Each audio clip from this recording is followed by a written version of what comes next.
오늘 우리에게 주신 하나님의 말씀은 신약성경 사도행전 16장 6절에서 10절에 있는 말씀입니다. 사도행전 16장 6절에서 10절에 있는 말씀. 사도행전 16장 6절에서 10절에 있는 말씀, 저와 여러분이 한 절씩 교독하도록 하겠습니다.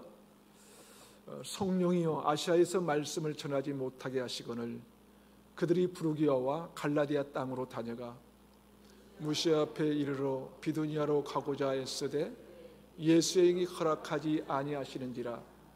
무시아를 지나 드로아로 내려갔는데 밤에 환상이 바울에게 보이지 마게도냐 사람 하나가 서서 그에게 청하여 이르되 마게도냐로 건너와서 우리를 도우라 하거늘 함께 있습니다. 바울이 그 환상을 보았을 때 우리가 곧 마게도냐로 떠나기를 심쓰니 이는 하나님이 저 사람들에게 복음을 전하라고 우리를 부르신 줄로 인정함이러라. 아멘. 1980년대와 1990년대 왕성하게 활동했던 그 슈퍼스타 권투 선수로 유명한 여러분 마이크 타이슨을 기억하십니까? 그거는 그 헤비급 선수였어요. 헤비급 선수였는데 헤비급이라면 이 다른 선수들은 거의 키가 1m 80 이상이 넘는 이 거구들이었습니다. 그런데 타이슨은 그들과 비교하면 좀 작은 키였습니다. 하지만 얼마나 몸이 단단한지 정말 이 바위덩어리 같은 선수였습니다. 게다가 특별히 목이 짧고 굵었습니다. 목이 없는 것 같았어요. 목 둘레가 52cm가 되어서 어떤 펀치에도 건져낼 수 있을 것 같았고요. 무엇보다도 그 어떤 이 선수도 이 단 한 방에 쓰러뜨릴 수 있는 이 핵주먹을 가진 그런 선수였습니다. 그런 그가 마치 이 철학자처럼 한마디를 한 적이 있습니다. 사람들은 한 방을 맞기 전까지는 누구나 저마다의 계획을 잔뜩 가지고 있다. 사람들은 한 방을 맞기 전까지는 누구나 저마다 계획을 잔뜩 가지고 있다. 누구나 한 방 얻어맞기 전까지는 계획이 많이 있다는 거예요. 여러분, 마이크 타이슨이 한동안 세계를 제패할 때 그게 도전한 선수들은 어떻게 하면 이 타이슨을 침몰할 수 있을까? 얼마나 많은 작전을 짰는지 모릅니다. 이렇게 하면 무너뜨릴 수 있을지, 저렇게 하면 무너뜨릴 수 있을지, 그런 나름대로 작전을 많이 짠 것입니다. 그리고는 링에 오르지요. 그런데 링에 올라서서 시합이 시작되면 이 마이크 타이슨의 이 묵직한 이 한 방에 그들이 세웠던 이 모든 계획들은 순식간에 사라져버리고 말았습니다. 참 놀라운 일이죠. 이렇게 하면 저 사람을 무너뜨릴 수 있을 거야. 저렇게 하면 저 선수를 침몰시킬 수 있을 거야. 수많은 계획들을 가지고 있었지만 타이슨에게 단 이 한 방만 맞고 나면요, 이제껏 쌓아놓은 이 모든 계획과 전략은 하나도 이 소용없이 되어버린 것입니다. 그런데 여러분, 요즘 우리의 삶이 그런 것 같지 않습니까? 여러모로 잘 준비해서 여러분 이 사업장을 열었어요. 이런저런 계획을 세밀하게 세워놓고 어느 정도의 이 매출을 가져올 것이라고 계획했는데 그동안 이 코로나 이 바이러스로 하는 이 한 방에 모든 것이 내버린 이 사업장이 얼마나 많은지 모릅니다. 우리 교회도 그렇습니다. 코로나가 극심하기 시작한 그때 이곳에 교회를 설립했습니다. 교회를 설립하고 이런저런 많은 계획들과 사역을 디자인했었습니다. 그런데 꽤 오랜 시간 지속된 코로나 팬데믹 상황과 맞물려 그야말로 이 코로나 이 한 방에 모든 것이 정지가 되어버렸어요. 모든 것이 마비가 되었고 모든 계획과 사역의 전략들이 다 소용이 없었던 것이었죠. 오랜 기도 끝에 이 성전을 허락하시고 교회가 시작했기 때문에 기대와 이 소망 가운데 시작이 되었는데 막으시고 막히게 하시고, 그래서 때로는 이 하나님의 뜻이 아니었나 하는 생각도 들기도 하고요. 마음의 낙심이 될 때도 있는 것이 이 솔직한 저의 심정이었습니다. 그런 줄을 아시는 하나님께서 오늘도 사도 바울을 통해서 저에게 주시는 말씀이에요. 이 말씀이, 여러분, 많은 사람들은요 뭔가를 위해서 계속해서 계획을 합니다. 계획을 하고 내가 이렇게 하면 이렇게 될 것이라고 생각을 하는 것입니다. 내가 이렇게 하면 내 인생을 잘 이끌어갈 수 있을 거야 생각하는 것입니다. 그러나 이 한 방이면 무너질지도 모르는 것이 우리 인생이에요. 그렇다면 우리 그리스도인들은 어떤 마음으로 살아야 할까요? 다시 말해서 우리가 굳게 붙잡아야 할 것은 무엇일까? 여러분, 우리는 하나님께서 살려주셔야 사는 거예요. 하나님께서 살려주셔야 됩니다. 하나님께서 여러분 붙들어 주셔야 우리가 일어설 수 있는 것입니다. 하나님께서 한 방으로 우리를 무너뜨리시면 우리는 순식간에 쓰러질 수밖에 없는 존재가 아닙니까? 그래서 하나님을 믿는 사람들은 하나님의 한 방을 우리는 두려워해야 됩니다. 아니, 하나님의 한 방을 우리는 의지해야 합니다. 왜냐하면 아무리 우리가 무너져도 주님은 단 한 방으로 우리를 온전히 세워주실 수 있기 때문에 그렇습니다. 그래서 우리는 쓰러져도 낙심하지 말아야 합니다. 혹시 지금 잘 나가고 있어도 자만하거나 여러분 교만하지 말아야 됩니다. 주님의 단 한 방에 쓰러질 수 있거든요. 우리는요 내가 잘나서 사는 것도 아니고요, 내가 괜찮은 인생에서 잘 살 수 있는 것도 여러분 아니에요. 물론 내가 능력이 있어서 내 인생을 잘 이끌어갈 수도 있는 것도 아니라는 것을 우리는 분명히 우리가 고백해야 됩니다. 오늘 말씀은 사도 바울의 2차 전도 여행의 한 자락인데요, 사도 바울이 1차 전도여행을 멋지게 마치고 난 다음에 예루살렘 공의회에 들어와 선교 보고를 했습니다. 선교 보고. 그 놀라웠던 그 엄청난 이 하나님의 역사를 그 자리에 있던 모든 사람에게 전한 거예요. 그것을 공의회 의장이었던 야고보도 듣게 되었고요, 사도 중에 우두머리라고 불러왔던 이 베드로도 그 자리에 있었습니다. 그런데 그 엄청난 보고를 들었음에도 불구하고 그들 가운데 엄청난 논장만 받아들이고 있었던 거예요. 버리고 있었던 거예요. 그것은 아무리 그리스도의 이 복음이 있다 해도 할례받지 않는 자가 어찌 하나님의 백성이 될 수 있는가라고 한 것입니다. 하나님의 구원의 역사를 보고도 할례받지 않으면 하나님의 백성이 될 수 없다고 논쟁이 벌어진 거예요. 그때 사도 베드로가 결론을 밝힙니다. 구원은 하나님의 은혜로 말미암는 것이다 라고 말하는 것이지요. 그것 때문에 사도 바울은 그 자리에서 두 번째 전도여행을 떠날 수 있는 힘을 얻게 됩니다. 힘을 얻죠. 그래서 바울이 실라와 그리고 누가와 함께 2차 전도 여행을 떠나게 됩니다.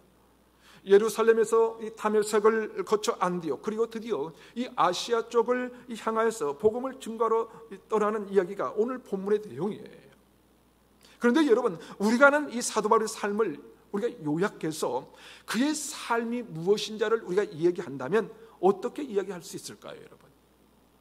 혹시 사도 바울의 삶을, 그의 인생을 생각해 보면 여러분의 생각에 떠오르는 이 단어나 문장이 있습니까, 여러분? 저는 말씀을 준비하다가 갑자기 그런 생각이 들었어요. 사도 바울의 삶은 바로 찬송가 336장 같은 생각이 들었습니다. 그 찬송가 가사의 내용은 이렇습니다. 환난과 핍박 중에도 성도는 신앙 지켰네. 환난과 핍박 중에도 성도는 신앙 지켰네. 이것이 바로 사도 바울의 인생, 사도 바울의 삶 같은 거예요. 왜냐하면 그런 수많은 환난과 박해와 이 핍박을 받으면서도 예수 그리스도에 대한 이 신앙을 절대로 포기하지 않았거든요. 어떤 어려움이 있어도 그는 예수 그리스도에 대한 신앙 고백을 놓치지 않았거든요.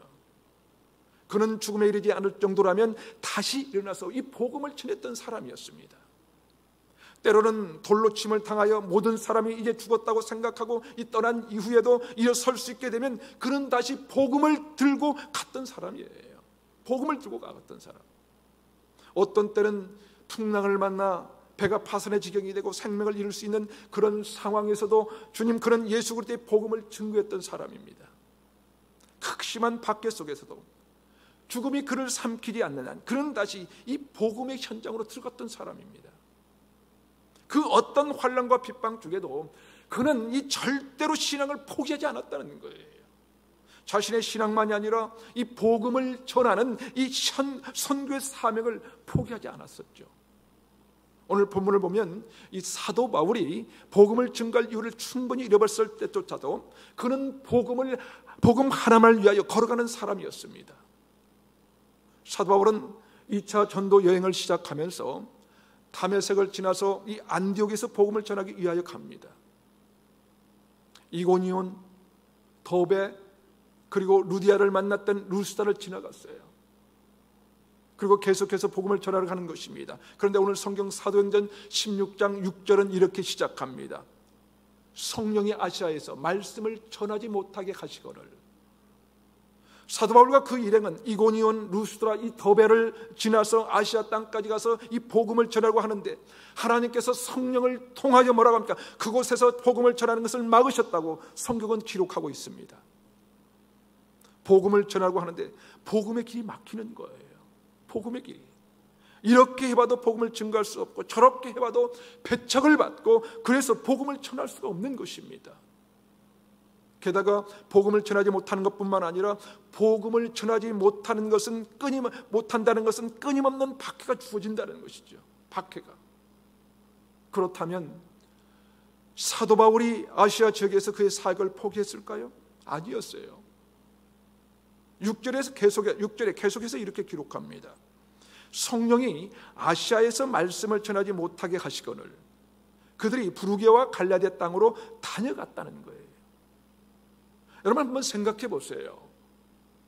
사도 바울이 이 복음을 전하러 갔는데 가는 곳마다 막히는 거예요. 가는 곳마다.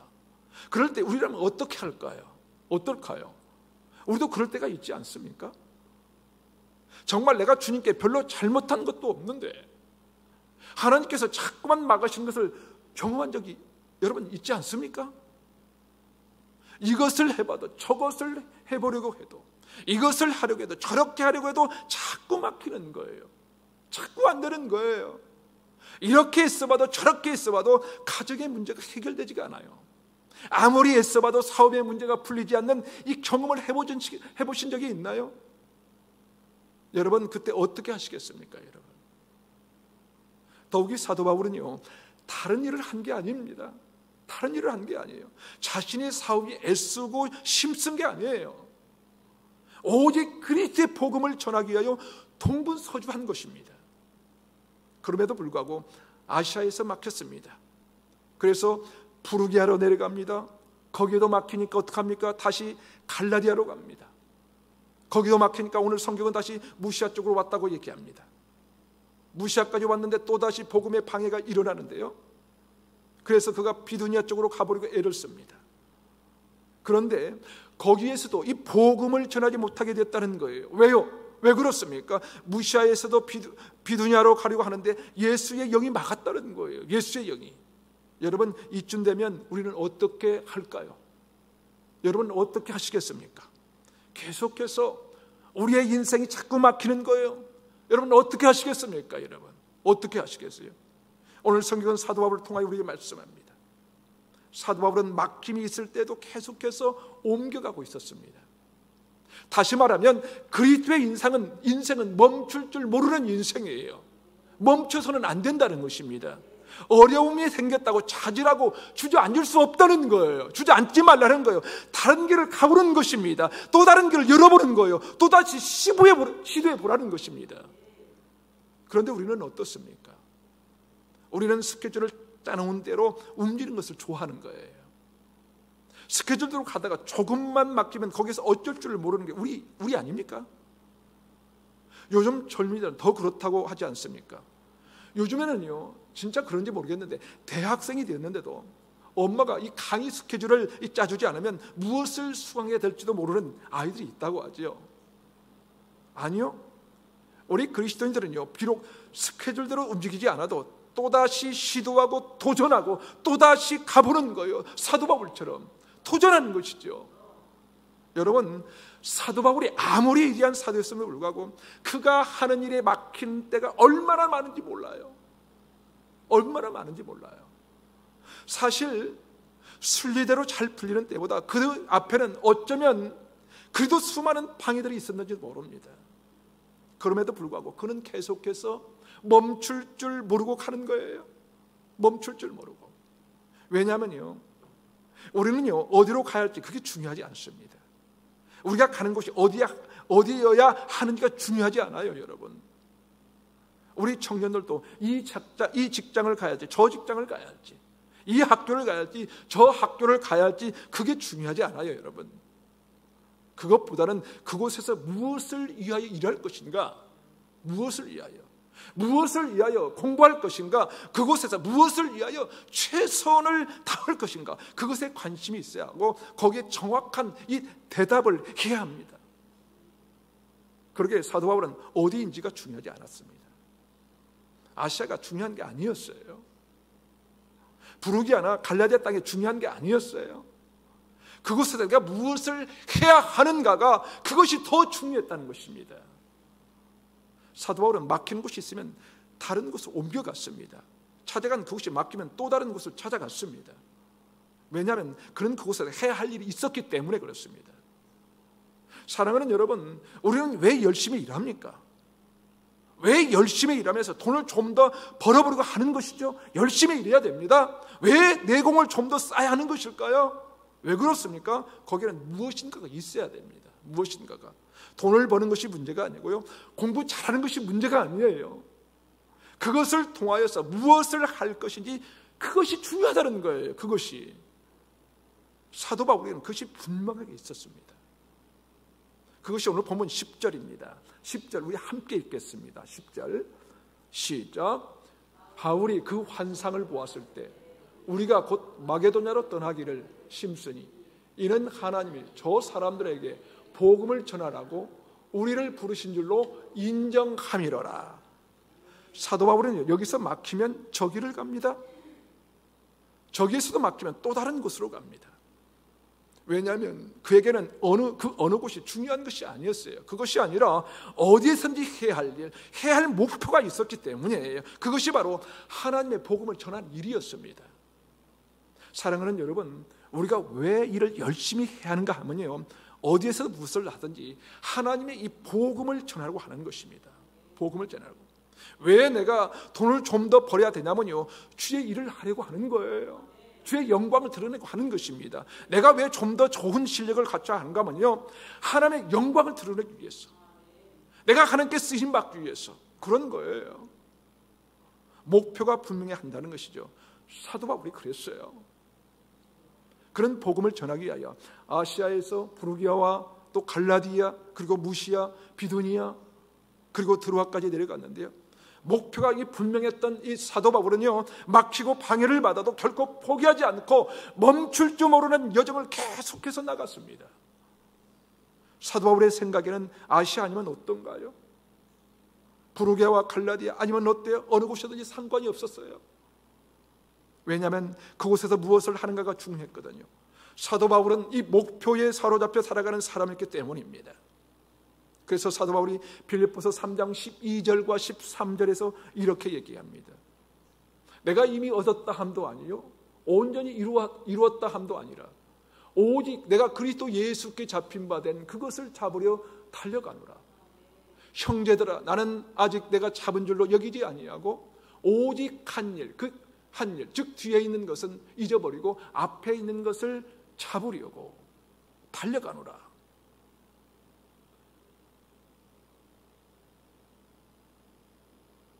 표대를 향하여 그리스도 예수 안에서 하나님 위에서 부르신 부르심의 상을 위하여 달려가노라.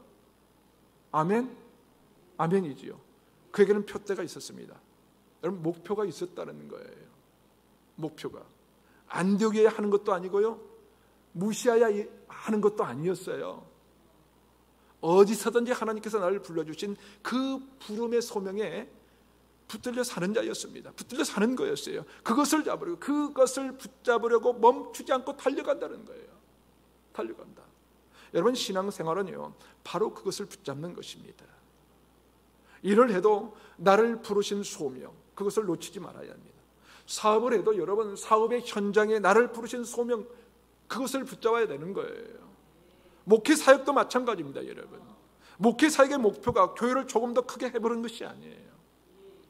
나를 부르신 이 하나님의 이 소명에 붙들려 살아가면서 어떻게 하면 나를 통하여 한 생명이라도 더 하나님을 만날 수 있게 할 것인가, 그것이 목표인 것이죠. 그러게 우리의 모든 것을 사용해서 복음을 전하는 거예요. 때때로 부족한 것이 너무 많아도 그것 때문에 좌절하지 않고요, 다시 일어나서 하나님의 복음을 위하여 멈추지 않고 나아가는 것입니다.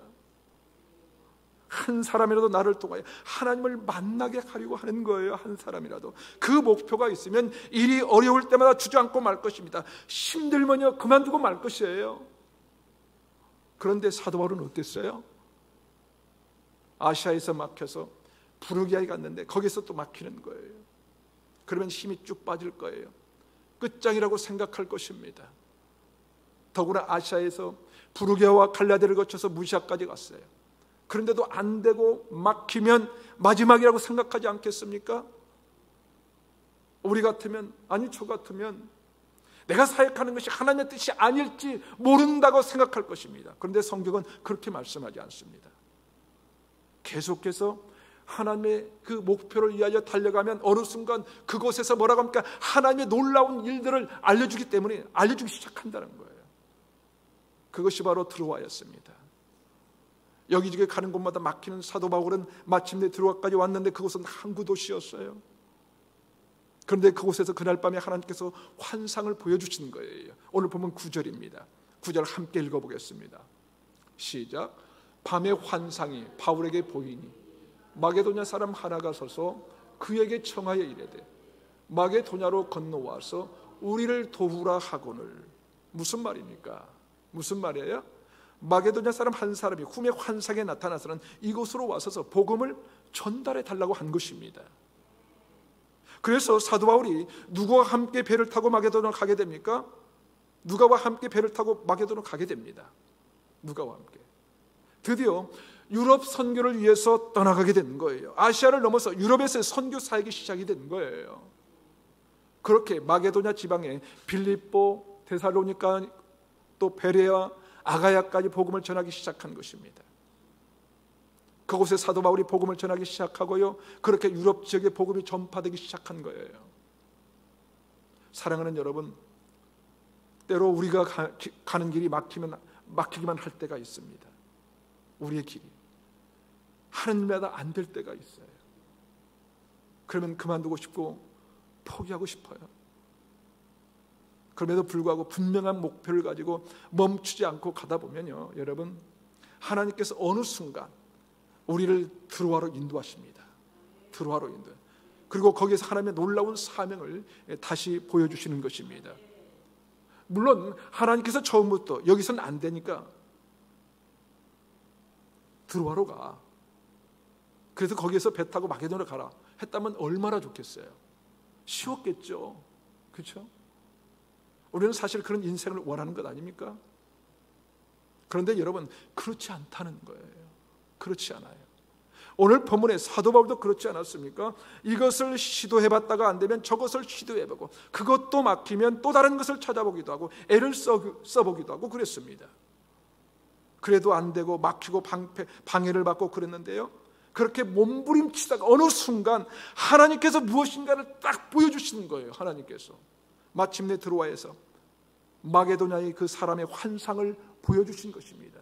환상을 보여주신 거예요. 그러니까 여러분, 우리 예수 믿는 사람들은요, 너무 빨리 좌절하면 안 돼요.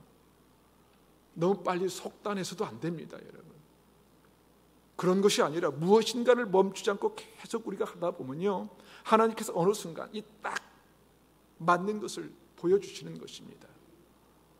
바로 그것이 표대를 향하여 나아가면서 목표를 붙들며 사는 거예요. 목표를 붙들며.